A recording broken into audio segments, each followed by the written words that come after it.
Assalamualaikum warahmatullahi wabarakatuh.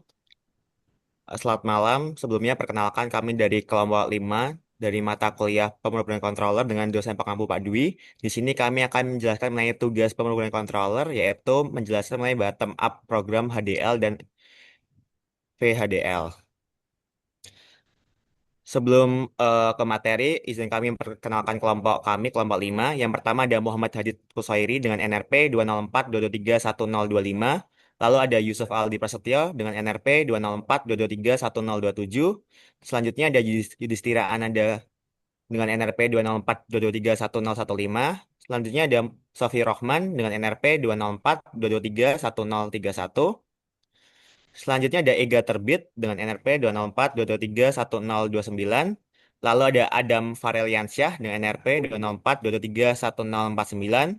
Selanjutnya ada Yanuar dengan NRP 204-223-1057. Dan yang terakhir ada Maulidan dengan NRP 204-223-1059.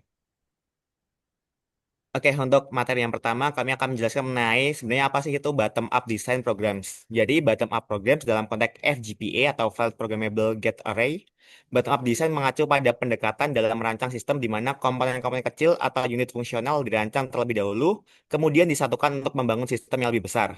Pendekatan ini sangat populer dalam mendesain hardware yang menggunakan bahasa deskripsi hardware seperti HDL atau Hardware Descriptive Language atau VHDL atau FHSIC Hardware Descriptive Language.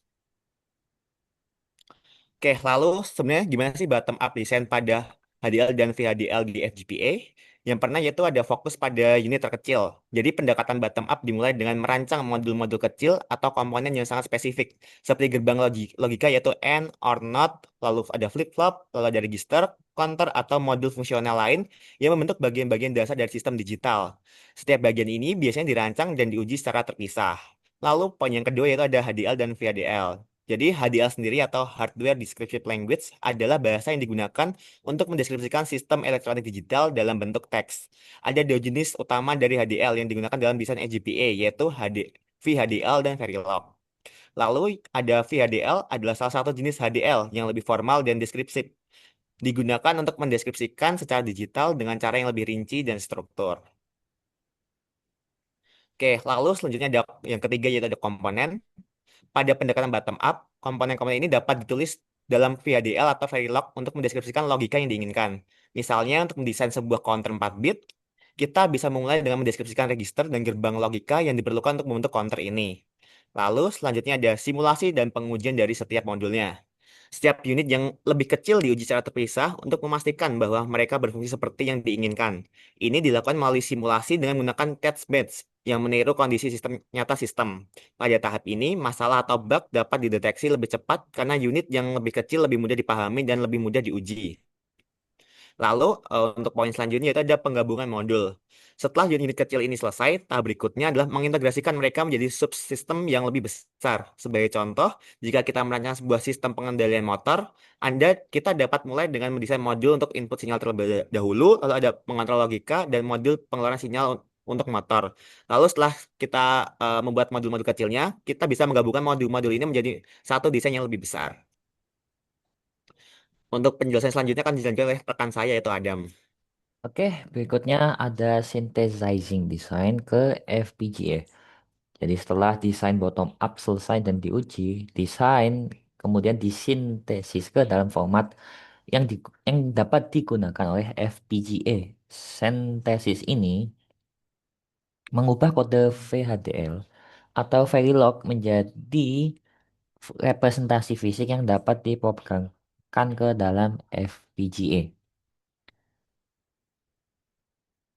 Oke, Oke, kemudian kita ke apa jelaskan keuntungan bottom up design. Jadi keuntungannya itu ada yang pertama ada modulitas, yaitu sistem lebih mudah diatur dan dirubah jika ada masalah. Cukup dengan memperbaiki modul tertentu tanpa harus mengubah keseluruhan desain. Kemudian desain yang lebih terstruktur karena dimulai dari bagian terkecil, setiap bagian dari desain dapat dioptimalkan terlebih dahulu sebelum digabungkan ke dalam desain besar. Next. Kemudian Ada pengujian yang lebih mudah. Pengujian unit individual memungkinkan lebih mudah mendeteksi masalah sebelum bergabung dengan sistem yang lebih besar lagi.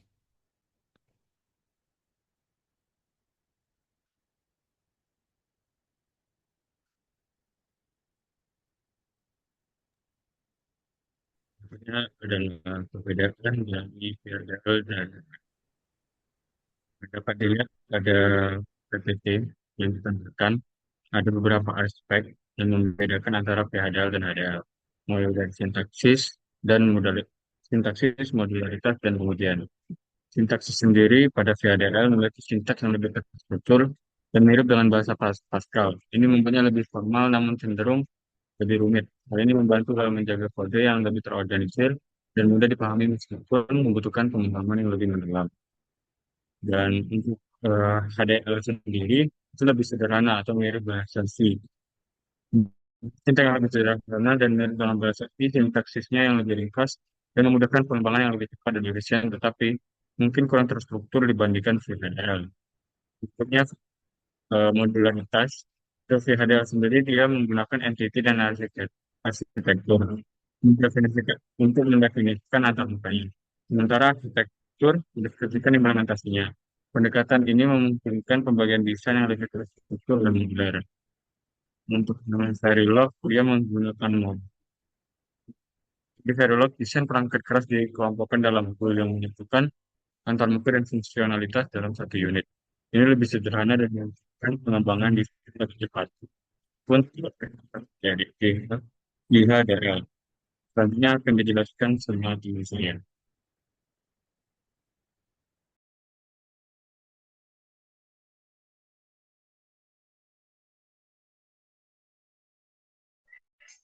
Oke, terima kasih Adit atas waktunya. Sekarang izin masuk ke saya, Maldon Alido. Oke, lanjut kepada bagian perbedaan bottom up ADL sama VADL. Yang pertama itu ada ADL dulu. Nah, di ADL sendiri itu saya izin lebih spesifikkan lagi. Jadi ADL itu digunakan sebagai high level architecture description language.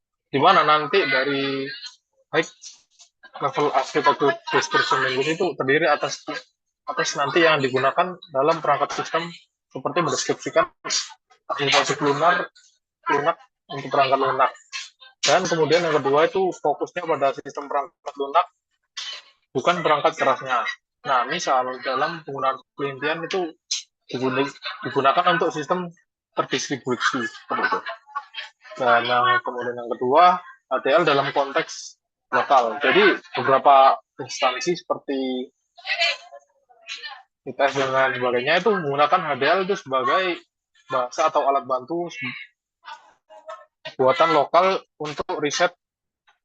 Nah, itu menjadi standar gitu. Nah, kemudian yang kedua, kita masuk. Nah, apa sih VHDL itu sendiri?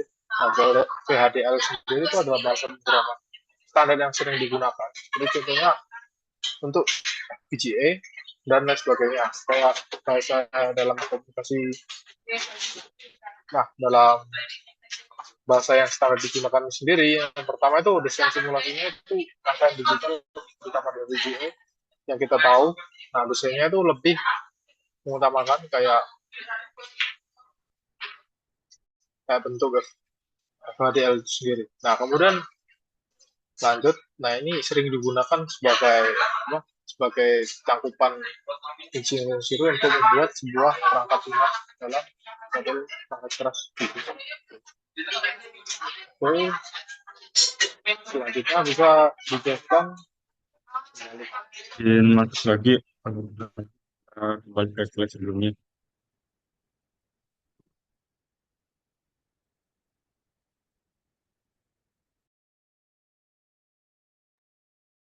Kembali ke slide sebelumnya yang perbedaan bottom ada beberapa penjelasan yang belum saya jelaskan tadi.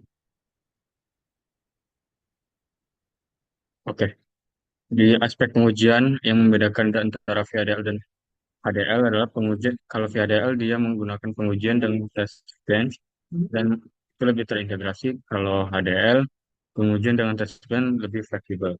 VHDL menyediakan pengujian menggunakan test bench yang lebih terintegrasi. mempermudah proses verifikasi desain secara menyeluruh, meskipun mungkin sedikit lebih kompleks untuk disiapkan. Untuk HDL sendiri, dia menawarkan pengujian dengan dashboard yang lebih fleksibel. Fleksibilitas ini memungkinkan pengujian yang lebih bervariasi dan mudah disesuaikan dengan berbagai kebutuhan desain, meskipun bisa lebih sulit diatur dalam proyek. Terima kasih. Lanjut.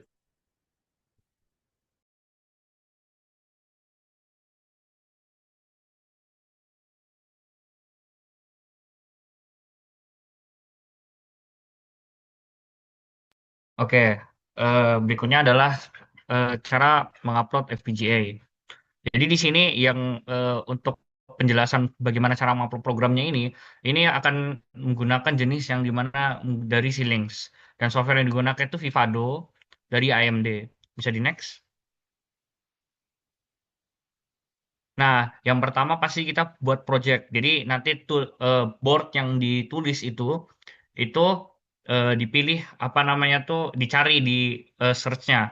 Nah, kalau misalkan nanti kalau ketemu nanti tampilan di sebelah kanan nanti ada ketemu nanti tinggal pencet aja dan save. Kalau misalkan belum ketemu, nah itu bisa di-download dulu di library AMD-nya. Nanti bisa ke AMD, bisa cari untuk board-nya apa gitu. Bisa berikutnya. Next. Nah, yang kedua nanti akan ada tampilan di sebelah kiri ini seperti ini. Nah, ini di add source dulu. Jadi ada di ujung paling kiri ada add source. Nah, untuk kita kan desain dia ada dua. Jadi di sini perlu di AMD di apa di FPGA ini ada dua. Yang pertama ada create desain source-nya sama contain containernya. Nah, itu nanti dijelaskan. Jadi kalau yang pertama kita desain source-nya. Source-nya itu buat apa? Buat logic pemrogramannya. Jadi ini yang pertama kita create untuk logic pemrogramannya. Nah, bisa nanti muncul sebelah sebelah kanan nanti di add aja, tulis namanya terserah keinginan kita untuk file itunya. Bisa di next nanti. Di langkah keduanya ada penjelasannya. Yang ketiganya maksudnya. Bisa di next. Nah, nanti ada, ini kan dinamainya modul. Nah, nanti muncul di sebelah kanannya langsung ada ini ya. Nah, ini kita nge-inputin logiknya aja. Jadi, belum nge-define pin-nya. Jadi, hanya misalkan switch 1 nanti mau ngapain, itu mau ngapain nanti ditulis di sebelah kanan ini. Nah, bisa di next setelah misalkan sudah selesai, bisa di next. Next lagi, langkah keempat. Oke. Nah, langkah keempat ini, nah ini constraint maksudnya. Nah, constraint ini hampir sama tadi coba ke langkah kedua dulu. Tolong slide ke langkah kedua. Balik dulu. Lagi. Langkah kedua. Nah, tadi itu kan yang di tengah. Nah, ini pilihnya untuk constraint itu di atas. Nah, jadi kan ada dua. Yang pertama untuk desain, satunya untuk constraint-nya. Bisa ke langkah keempat lagi. Nanti pilih di situ sama caranya pokoknya dengan langkah ketiga sama. Nanti isinya tapi berbeda. Nah, di sebelah sini ini untuk mendefine pin-nya. Jadi pin-nya misalkan kita mau pakai port berapa untuk switch 1, port berapa untuk switch 2, switch-nya dan lain-lain. Nah, itu nanti di-define di sini. Nah, setelah misalkan sudah define bisa ke berikutnya. Nah, untuk berikutnya, nah ini adalah setelah didefinisikan. Nah, jadi setelah kita sudah semua, kita akan pencet run sintesis di sebelah kanan nih, ada sintesis. Kan tadi kita ada langkah di mana kita run sintesis. Nah, setelah ini untuk compile apakah programnya itu bekerja atau enggak. Nanti di sebelah kanan itu kalau enggak terjadi error munculnya kayak gini di sebelah kanan. Kalau misalkan enggak ada error, dia langsung muncul ini. Bisa next langkah ke-6. Nah, setelah tadi run synthesizer, kita ke bawah lagi ke run implementation. Nah, implementation ini biasanya buat ngeliatin ininya, apa namanya tuh, eh, pin-pinnya yang sudah dimasukkan. Jadi kenapa butuh di run implementationnya nanti buat define apakah program kamu implementasi sama apa pin sama ini atau integrasi dengan benar. Nah, itu dilihat di Exynos Y3. Nah, ini kepakai ini. Berarti ada beberapa pin yang kepakai di sini ini. Nah, setelah sudah dikompile, dua-duanya bisa di next, langkah terakhir. Nah, langkah terakhir tinggal scroll ke bawah. Nah, di sini ada program dan debug.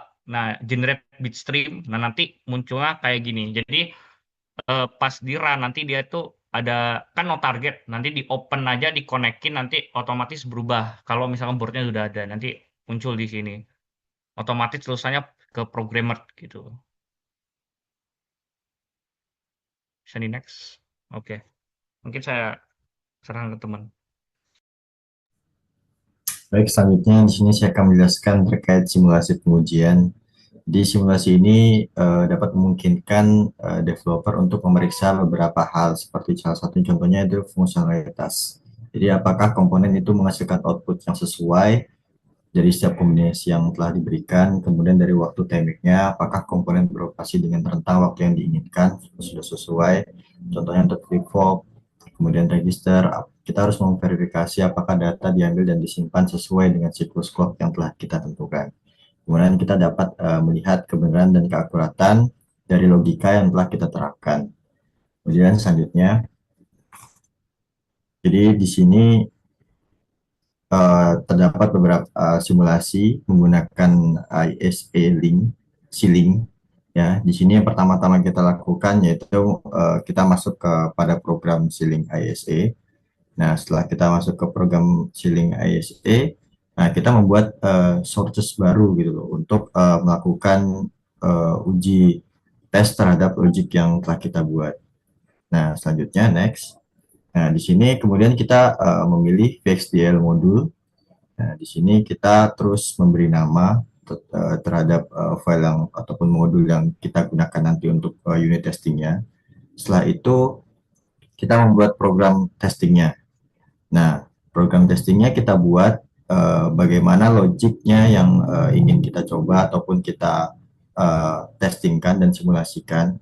Nah, setelah itu kemudian setelah kita membuat program tadi, kita memilih modul program testing yang kemudian kita coba simulasikan. Nah, tadi sudah ada pada modul yang pertama itu yang program yang pertama itu ada salah satu contohnya di sini ada ngate underscore gate behavior. Nah, kemudian untuk yang unit testingnya ada tb underscore ngate behavioral tb ngate.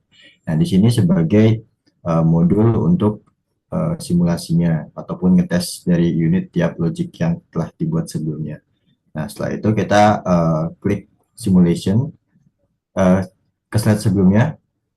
Nah, create simulation, kemudian kita pilih behavioral check syntax. Nah, ini untuk kita mengcompile apakah dari program unit testnya sudah sesuai. Kemudian setelah itu barulah kita simulate behavioral model untuk melakukan sebuah simulasi. Selanjutnya. Nah, di sini adalah hasil dari pengujian menggunakan simulator iSim. Nah, di sini dapat kita lihat beberapa variabel objek dari output portnya. Kemudian di sini ada time seriesnya dapat kita lihat, logiknya dan value dapat kita lihat. Nah, di sini sesuai dengan tujuan tadi simulasi kita dapat melihat untuk time seriesnya apakah sudah sesuai dengan yang kita inginkan. Untuk di sini percobaannya yaitu 1000 milisecond. Nah, kemudian di sini ada value-nya dari logik programan yang sudah dibuat. Mungkin selanjutnya akan dijelaskan oleh teman saya. Baik, kemudian adalah yang saya jelaskan adalah contoh contoh program dari bottom up Verilog atau HDL. Yang pertama adalah desain full adder atau komponen dasar.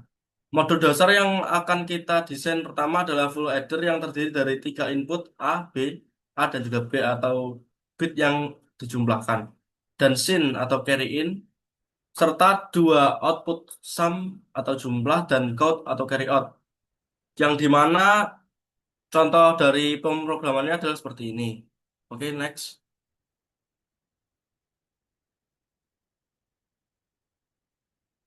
Kemudian yang kedua ada desain for bit adder. Setelah full adder berhasil diuji dengan simulasi, kita dapat menggabungkannya menjadi 4 bit adder. Pada tahap ini kita menggunakan full adder untuk menjumlahkan 2 angka 4 bit. Yang dimana isi kodenya seperti ini. Oke, next. Kemudian yang ketiga adalah test bench untuk menguji 4 bit adder.